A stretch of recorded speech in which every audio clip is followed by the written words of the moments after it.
नमस्कार। आज की हमारी इस कक्षा में आप सभी प्यारे प्यारे विद्यार्थियों का हार्दिक अभिनंदन है।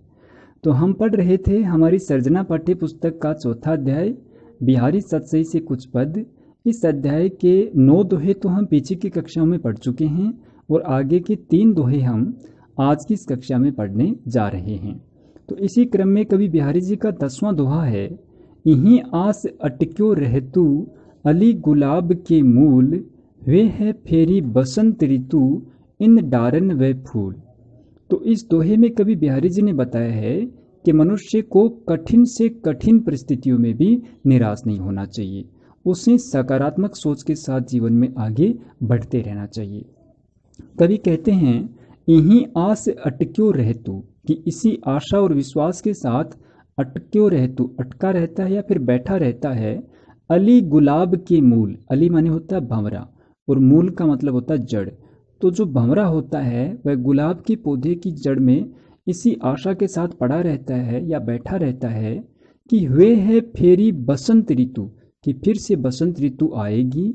इन डारन व फूल, और इस गुलाब के पौधे की डालियों पे फिर से गुलाब के फूल लगेंगे, जिनका मधुपान चखने का उसे अवसर मिलेगा या मधुरस चखने का उसे अवसर मिलेगा।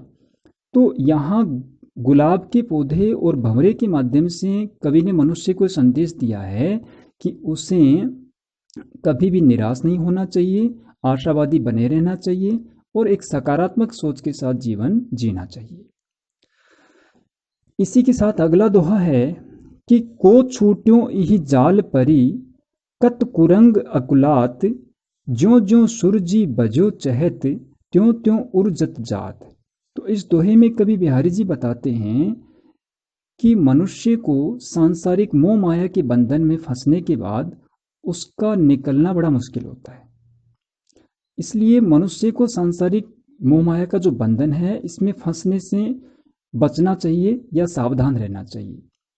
तो कवि कहते हैं, को छूट्यो इहि जाल परी, कत कुरंग अकुलात। कुरंग माने होता है हिरण।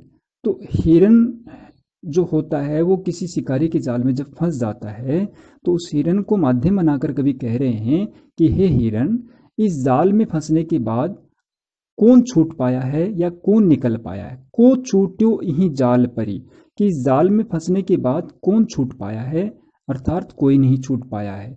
कत कुरंग अकुलात, तो हे हिरण, आप इतने व्याकुल क्यों हो या फिर इतने छटपटा क्यों रहे हो इससे निकलने के लिए, क्योंकि इस जाल में आज तक जो भी फंसा है वह निकल नहीं पाया है।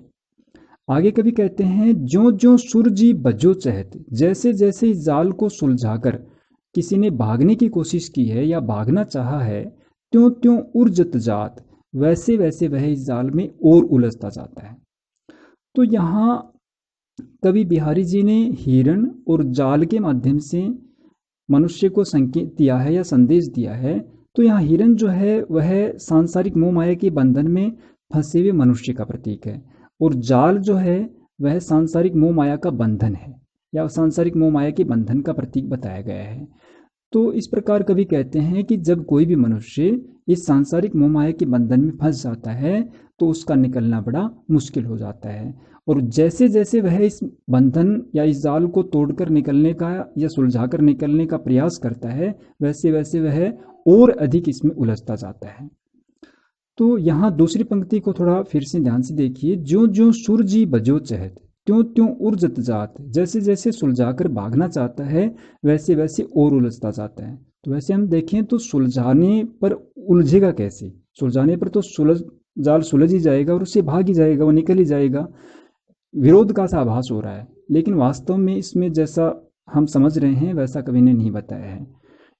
तो यहाँ विरोधाभास अलंकार का प्रयोग हुआ है, ऐसा हम कह सकते हैं कि जहाँ विरोध का आभास होता है वहाँ विरोधाभास अलंकार का प्रयोग माना जाता है। तो ज्यों ज्यों सुरजी बजो चहत, त्यों त्यों उर्जत जात, जैसे जैसे सुलझाकर इसको भागने की कोशिश की जाती है वैसे वैसे वह इसमें और उलझता जाता है।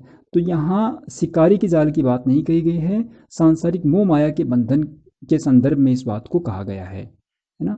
तो इस प्रकार इस दोहे में विरोधाभास अलंकार का प्रयोग किया गया है।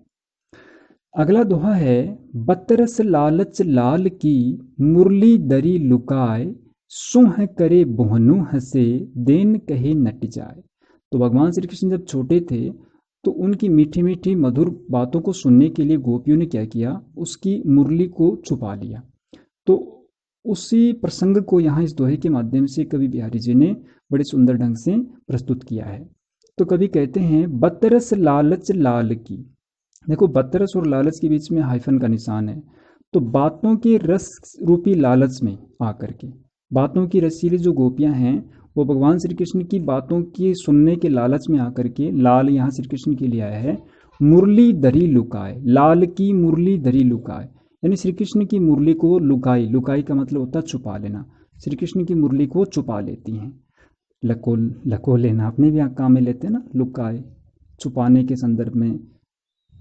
तो सोह करे बुहनु हंसे, सोह करे सौगंध खाती हैं। जब भगवान श्री कृष्ण कहते हैं ना मेरी मुरली वापस दो, तो वे सौगंध खाती हैं कि हमने आपकी मुरली ली ही नहीं। बुहनु हंसे, और बुहों से हंसने का विनय करती हैं। देन कहे, और वो अपनी मुरली वापस देने के लिए कहता है, नटी जाए, तो नट जाती हैं, यानी मना कर देती हैं कि हमारे पास आपकी मुरली नहीं है। तो वह इस तरह का जो अभिनय है वो इसलिए करते हैं कि लगातार लगातार वो उससे बात करता रहे।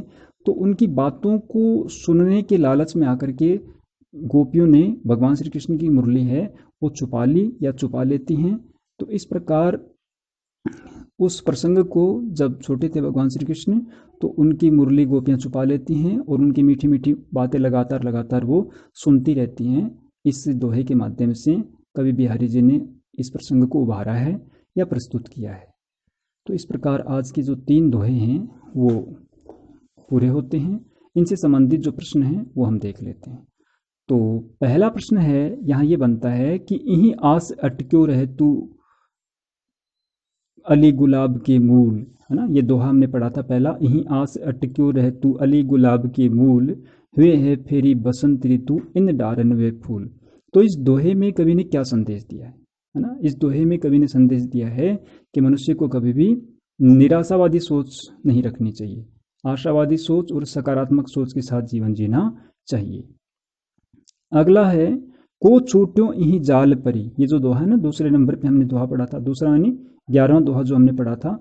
तो इस दोहे में कवि बिहारी जी ने जाल और कुरंग शब्दों का जो प्रयोग किया है, तो जाल और कुरंग शब्दों के माध्यम से क्या समझाया है ये हमें बताना है।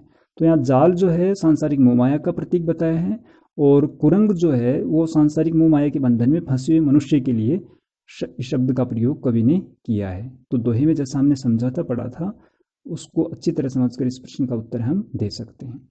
अगला प्रश्न है, गोपियां श्री कृष्ण की मुरली क्यों छिपा लेती? इस बात को समझाना है। क्योंकि वो श्री कृष्ण की मधुर बातों को सुनना चाहती थी, उनकी मीठी मीठी बातें उनको अच्छी लगती थी। तो वे चाहती थी कि मुरली के बहाने वो जो भगवान श्री कृष्ण हैं, बाल रूप में भगवान श्री कृष्ण हैं, उनके साथ लगातार बात करें। तो वो मुरली को छुपाने का बहाना बना करके उनकी बातों को सुनना चाहती थी, इसलिए उसकी मुरली वो छुपा लेती है। तो इस प्रकार